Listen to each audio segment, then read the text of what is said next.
Welcome to the Dream Power Show, where your dreams turn into reality. Here is your host, Debbie Spector Weisman. As many of you already know, I came to dream work late in life. During my studies to become a dream life coach, I was also introduced to another phenomenon I'd never thought of before: spirits and guides that I could access through my dreams. I learned how to identify these mentors, some of whom have stayed with me, while others more or less made a one-time appearance. What would my life have been like if I had discovered these guides when I was younger? One of those great mysteries of life I'll never be able to answer.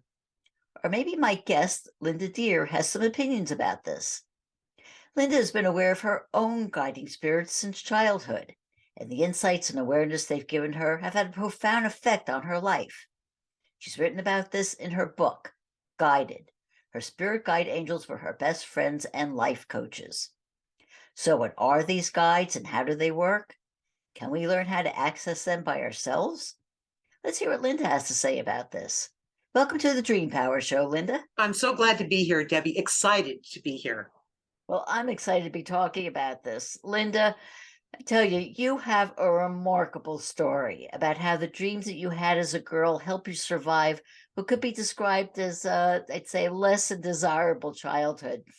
Could you briefly tell us about these dreams and what they revealed to you? Yeah, my life started out with a life destiny dream. I call it a life destiny dream because in the dream, they showed me a world to come. And the world that we're in right now, we're on the brink of what that dream showed me. In chapter one, part one of Guided, it's called the merry-go-round dream. And it's a dream I had for the first 35 years of my life that never changed or stopped. I couldn't do a thing about it. In fact, after having it so many times, it started out great. I loved having the dream. It was fantastic until the people in the dream started dying and giving up and letting go. And they had no will to be here. They couldn't see the good side of being in this world, even when it started to move faster and it got more challenging. People just gave up. And we're really on the brink of that right now. I hate to say this, but Debbie, we're right on the brink of it. It's something that I've carried with me throughout my life. And I'm 70 years old now. So I had that dream for the first half of my life, literally first 35 years of my life. And the second 35 years of my life, I've been performing on what this dream was really talking about. And then, of course, there's the rest of the story in Guided, where the dream propels my life and really wakes me up when I'm 35 years old. That's why the dream stopped. I started going to dream classes. And when I started going to dream classes, that dream, I never had it again, not once. So that's guidance, coming back to the guided part, the guidance. That's guidance letting me know, in this case, that that's where they were nudging me to go. Guidance never tells you what to do. But when you have something as prophetic and something as life destiny as this dream that I had is, and how it applies to the world that we're in now and what we're coming into, these guides weren't messing around. In other words, what I'm saying is before we come into this life, we plan our life with our guides.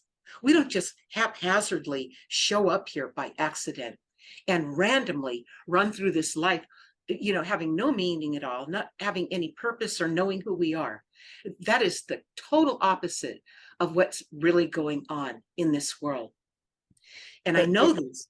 I know this. I just want to interrupt you in saying that you're saying that the stream is now telling you that we're on the brink of something happening. Is this for you or for everyone? Us? It's for everyone. And anybody who reads Guided, even if you just read chapter 1, there's 28 chapters in Guided. If only you read chapter 1 and reread it. The messages in that first chapter are, I published this book in 2014. And in 2014, nobody saw any of what's going on right now coming. Nobody saw it. But when you read Guided, you start to see like quandaries, the the Nostradamus quandaries, when you read the words, it's not just superficial on the top. You start to understand what the dream is saying. And of course, that's why dreams are so powerful. Dreams are symbolic in their messages to you. And every dream, there is no such thing as a dream that didn't matter. There is no such thing. Every dream matters, and each dream ties together like a daisy chain. You know, it's a story it's telling you. And I know this from my entire life of having dreams, having so many dreams that pointed me in the right direction or gave me a warning to not go there, not do that, get away from those people, you know, that type of thing, or get in or out of a situation or a project at just the right time. Dreams are loaded with guidance. And I'm going to say this one other thing before, because I want you to talk here too, Debbie. The one thing about dreams is they never lie to you. Dreams are called little death to the Indians. That's how they refer to dreams, which means it doesn't mean that you're dead. It means that you're more alive than when you're in your day-to-day life, because your awareness is heightened. And that's why the dreams, if you understand what your dreams are telling you, so critical. Your life, in your life, nothing would ever happen by surprise. You would never say things like, I didn't see that coming. Yes, you did. You got all the messages along the way in your dreams, in your guidance, in your day-to-day life. It's always seeping through from the other side, from your guides. Well, you were having these dreams, like you said, you had these dreams beginning in childhood. How did you know to pay attention to them? Oh my God, Debbie, they were traumatic. And like I said, in the beginning, the merry-go-round dream was fantastic. I mean, I'm riding that merry-go-round single-handedly, leaning back as it goes faster and faster. I loved this dream. It fit my personality totally. But then when I started to notice as the merry-go-round goes faster and faster, people start getting scared. I'm looking at them going, what's wrong with them? Don't they see how good this is? You see the message in that? Oh, yes. The times that we're in, you know, suicides are rampant. They don't see why they came here. That's what I want to say. People don't know why they're here. And if they knew why they're here, none of this would scare anybody. And especially if you realized that this life is not all there is. That's another thing that happened to me early in my life when my mother almost killed me when I was 20 months old. And I asked out loud for someone to help me. And when I did that, my guides showed up in numbers all around me. I'll just put the book up so you can see what they look like.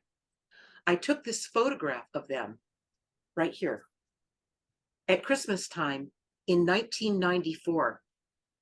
And it was the second time that they materialized in front of me. And I happened to have my Nikon camera film days, 1994. And I snapped off their photograph. They were 7 feet tall, lit the whole room up at Christmas time, family, you know, the Deir family reunion. And I looked around the room and I said, did you guys see that? And the same response, see what? People's awarenesses are so low because it's just one thing after the other. When you start to pay attention to your dreams and write them down, that's the first thing.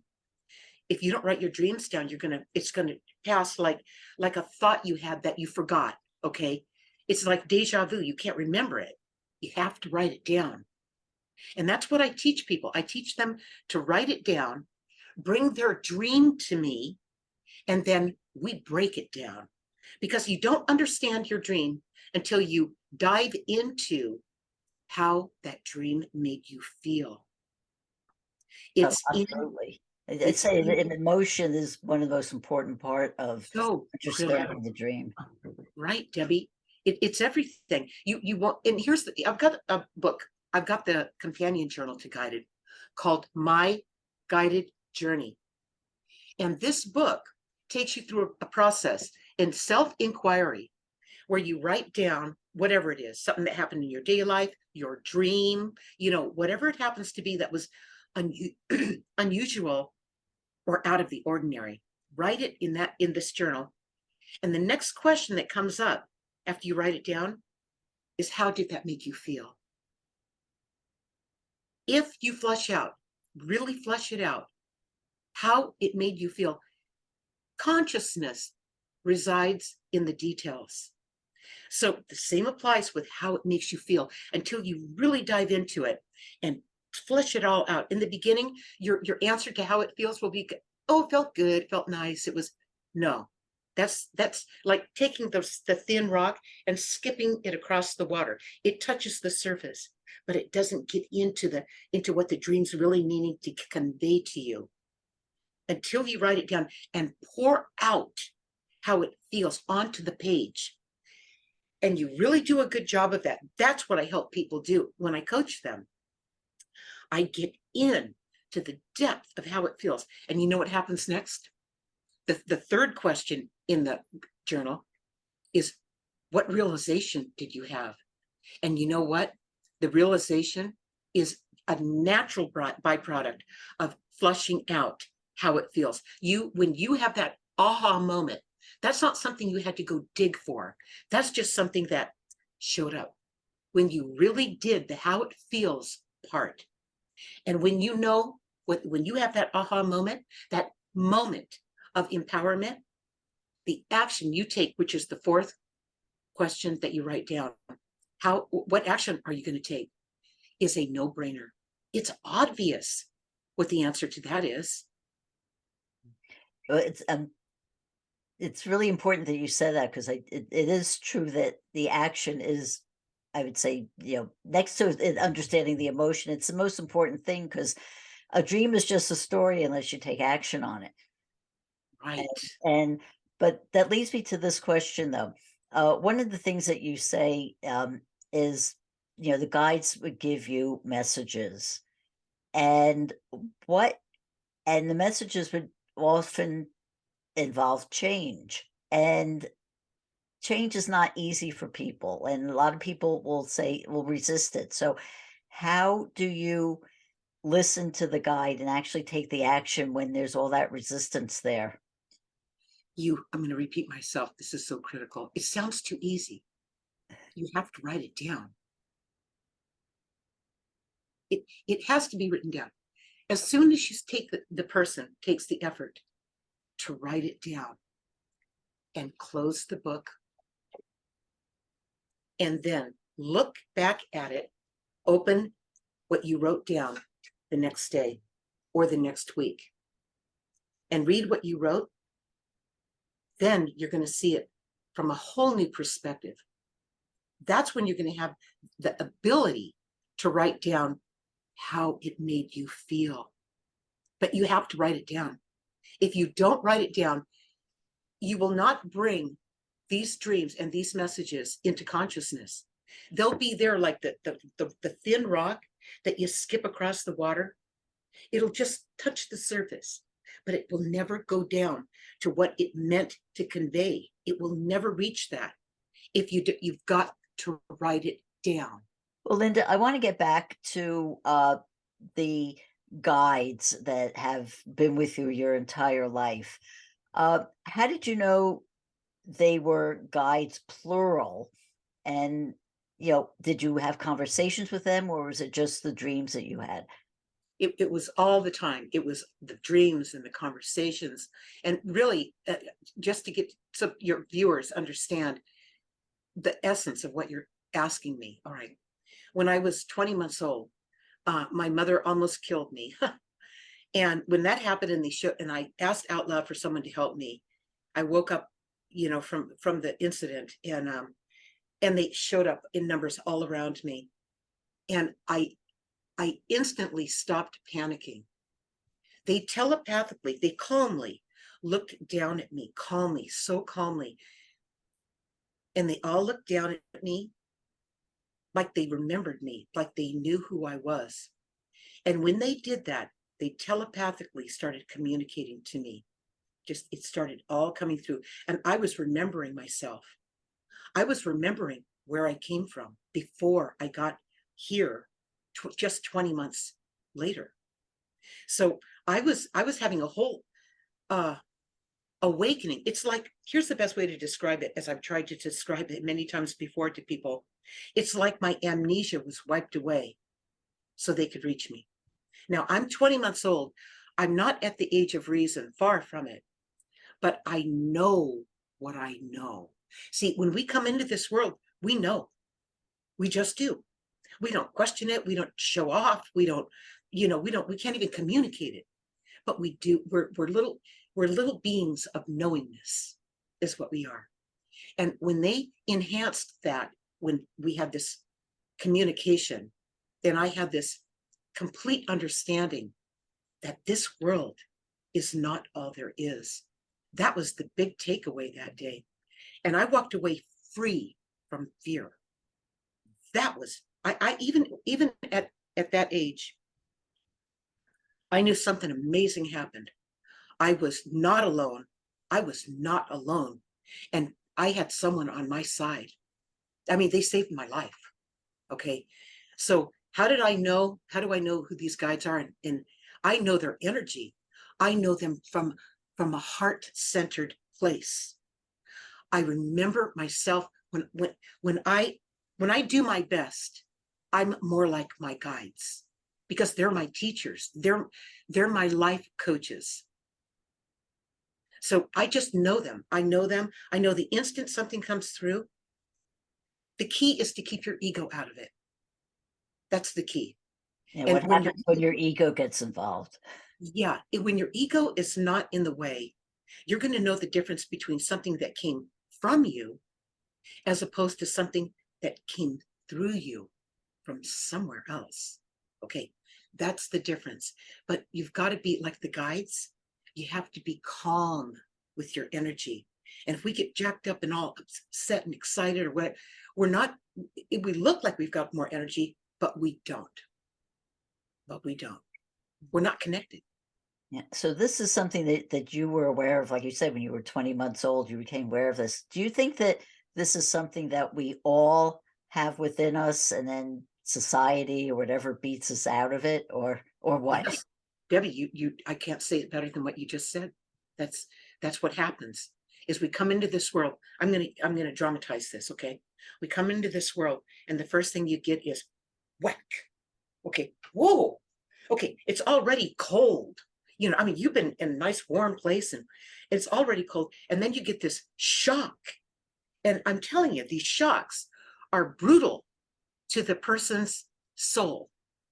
The soul comes here. That's what brought you here. Your soul brought you here because your soul was incomplete. Your soul was lacking something that it really needs to resolve, solve, and heal. That's why we're here. Okay. And the additional reason we're not just here for ourselves. We're here for this oneness that we come from. We're here to help other people too. We're in this together. And in the world we're in now, doesn't look like that. But really, I have to say, with all the craziness going on, and we haven't seen nothing yet. I mean, I hate to tell you that, but it's because it doesn't need to happen. This stuff that's going on doesn't need to happen. It's happening to wake up humanity. I'm talking about from a high level. I'm not talking about what the government's planning for us. Okay, no, that's not conscious. That's really not.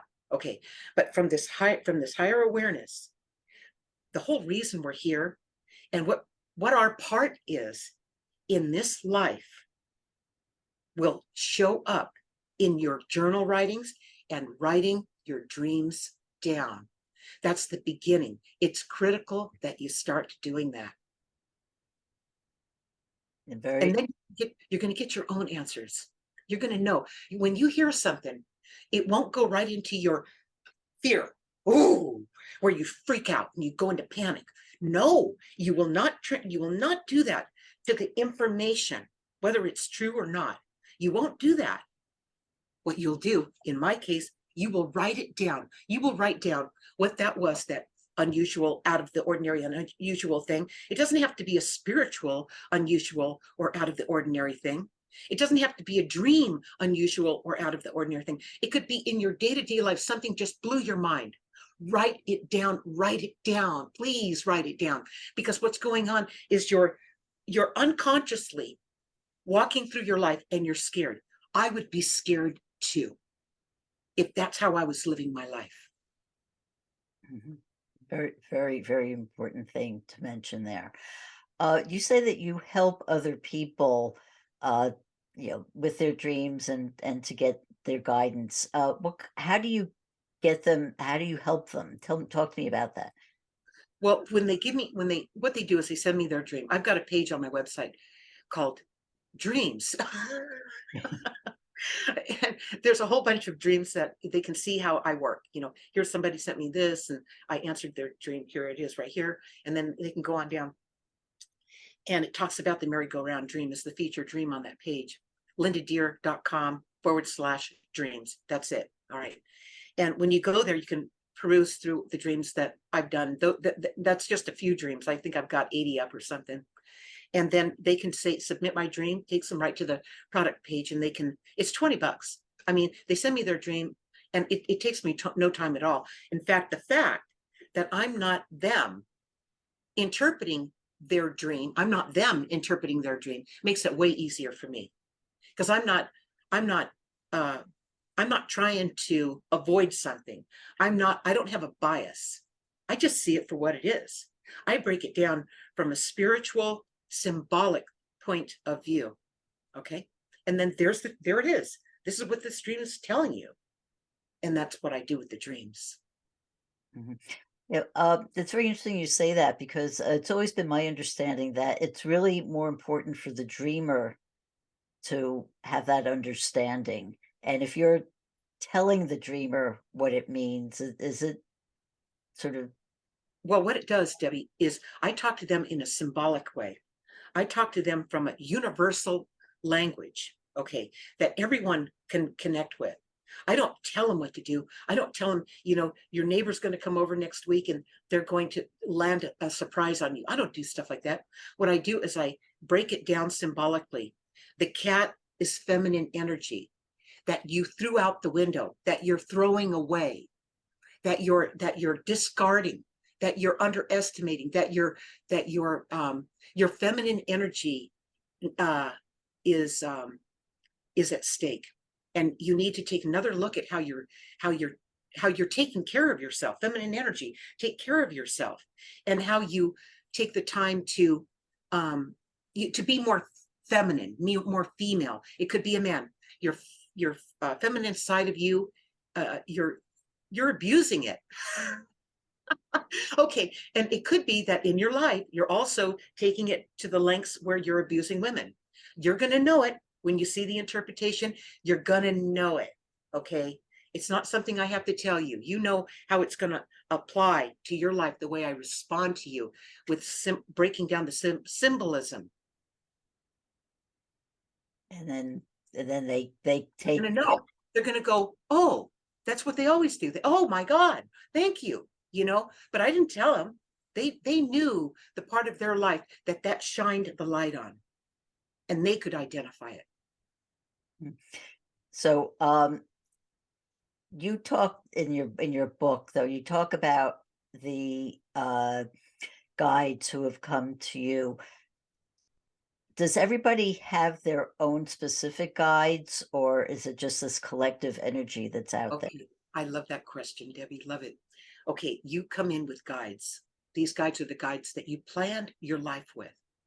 So they're right there with you, and they really look over you strongly when you first arrive into this world. Okay, like they did with me. In my case, I had an early demand for them to come in and help me. Okay, but you come in with them. So what happens is, in your life, you came into this life to grow, to learn, to evolve. Okay, and your guides are with you all the way, and they're going, yes, and they're pointing things out to you, and you're noticing it, and your awareness is working, and you notice this, and you go, well, I don't feel like doing that right now. And they'll point something else out to you. And you go, well, I'm going to move on that one. That feels good. I'm going for it. Because these things don't just haphazardly show up in your life. There's so many things going on that aren't an accident. In fact, there are no accidents, right? Okay, so our awareness is missing. That's it. That's all there is. Okay. And so as you move through your life and you start to learn and get it, and and really feel, wow, I'm getting this, your guides will collaborate with each other, and they'll say, well, bring in these guys. She's ready for higher level guides to learn what we teach on something else. You guys are coming in to continue to teach her. Okay. And not teach her, but guide and point things out, guide and point things out. No one teaches, none of the spirit world, they don't teach you anything. They just show you where to look, and you decide to go that direction or not. That's up to you. But the more you move that way, the better your life will work. So do the guides just come to you, or do you seek them out? Debbie, they're with us all the time. They're with us all the time. Sometimes we notice them more when we're tuned into this. When you do your journal writing, I got to keep coming back to this. You should be writing in your journal for 15 minutes a day, whether it's a dream you had, a realization you had, something that didn't work out so well. Oh my God, ouch. And you need to write these things down. Unusual, out of the ordinary. Your awareness is what you're working on. You're working on your awareness. All right. And as your awareness gets greater, having access to you, not you accessing them. It's not that, it's a different route. It's not you going out, I want to meet my guides, I want to have my guides. No, you have to raise your own energy and your own awareness, and then they can reach you. It's the other way around. We have to tune ourselves up. And that part is here's another thing I'll say. The first thing the guides pointed me toward again and again was to learn who I was. I mean, really learn who I was. Until I learned who that was, and I'd play in their presence and cry and talk to them. And as a little tiny child, a baby, a toddler, I would let it all out. Oh my God. They were just, I just let it all go, because in this world, I had no one to talk to, nobody. All right. I wouldn't dare tell them what was going on in my world. No way. All right. So I would cry and, tell them how it felt.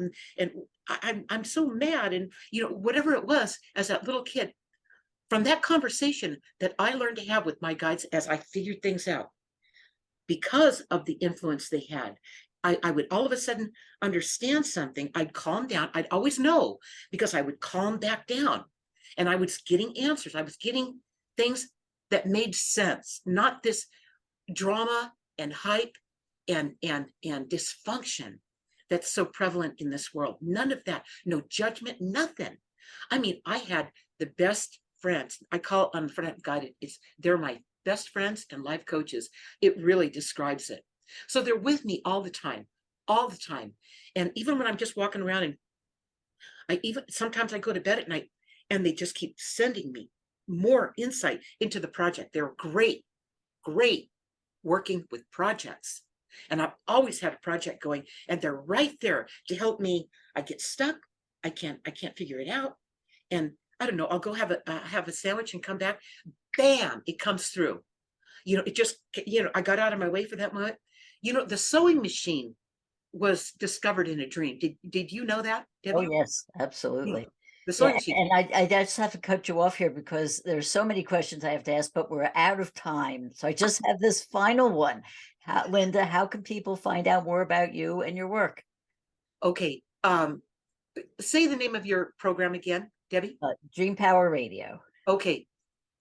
lindadeir.com/DP for Dream Power. I'll have that page up before you have this webinar up, or whatever, your podcast up. Okay.